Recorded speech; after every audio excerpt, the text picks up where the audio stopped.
Hello, David. Hello, Nadira. How are you today? Very well, thank you. Yeah. David, why is it important for an organization to manage risk and invest in risk management? We've been talking earlier on about the principles and the process for risk management, and now we're beginning to think about its application into different areas. We've talked about programs and projects and so on.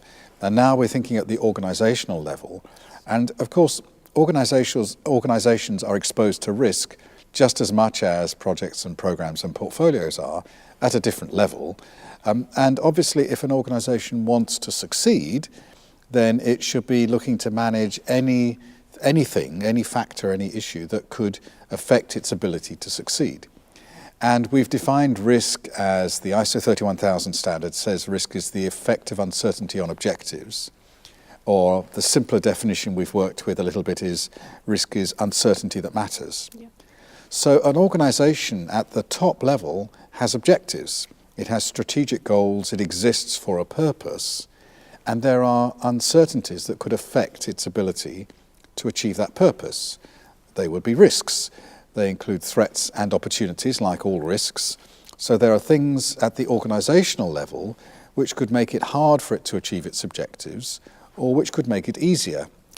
And clearly, if it's a professional organization that's serious about achieving its goals, it's going to want to identify anything that could affect its ability to achieve those objectives, and it should be managing them proactively. So clearly, every organization should be wanting to manage risk because it's a contributor to the overall success of the business or the organization. But then comes the question of investment. It's not just a question of recognizing that this enterprise is exposed to uncertainty, both threats and opportunities, and clearly we need to do something about it. Doing something about it costs money, takes time, requires effort. And so an organization has to be prepared to invest in risk management. And I think that word invest is quite important, to see risk management as an investment, not as a cost. Obviously, most organizations in these challenged times are wanting to reduce costs, and cost reduction is a constant challenge for most organizations. But investment is different. Investment is where you spend money, or you take time, or you employ resources in order to achieve a benefit. And there needs to be a cost-benefit relationship, a cost-benefit analysis, which is positive. So it's important for the organization at the top level to understand that risk management is an investment, not a cost. We're spending money now to save money later. That means that risk needs to be quantified at the organizational level, which means that we need to understand the effect of uncertainty on strategic goals and strategic objectives. Rather than just thinking that it's a technical issue, it's something for specialists in operations or in projects or in safety or in finance. For the top leadership of an organization to see risk is our responsibility as well, because we have corporate or strategic objectives that we are responsible for. And over this series of videos, we've developed an understanding that if it's my objectives, then they're my risks and they're my responsibility. So the chief executive or the senior board or the leadership of an organization can't expect strategic level risks to be managed by lower level departments or projects or people in the organization. It's their responsibility. This is fine, David, but how we convince the leadership of organizations who have recently established risk management? How do we convince them that this is important and you need to invest in risk management? I think this question of tying risk to objectives is the solution. So we have to explain, if risk is uncertainty that matters, why does it matter to them?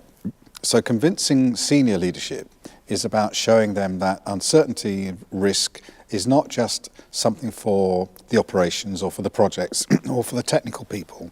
Yes.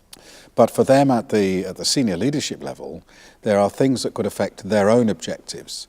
And that includes reputation, that includes the financial returns of the company. It may also include their own remuneration and bonuses, which is obviously very close to a lot of senior managers' hearts. So to make sure that they understand these things matter to them, matter to the organization, and then demonstrate the value, show them how this is being used in other organisations, perhaps in parallel competitor organisations, and also how it's working lower down in the organisation. We'll talk later on about whether we should introduce risk management top down or bottom up in an organisation. And the answer, of course, is both. But if top management are not convinced and they're not executing or implementing risk management at the top level of the organisation, then it's not very motivating for other people in the organisation who are doing it themselves, but they see the senior leaders are not doing the same. They have to understand that they own those strategic objectives and they're responsible for managing the risks that could affect them. So speaking their language and linking things to their objectives, showing them that risks matter to them, should persuade them that it's important for them to take account of it. That was very interesting, David. Thank you very much. You're welcome.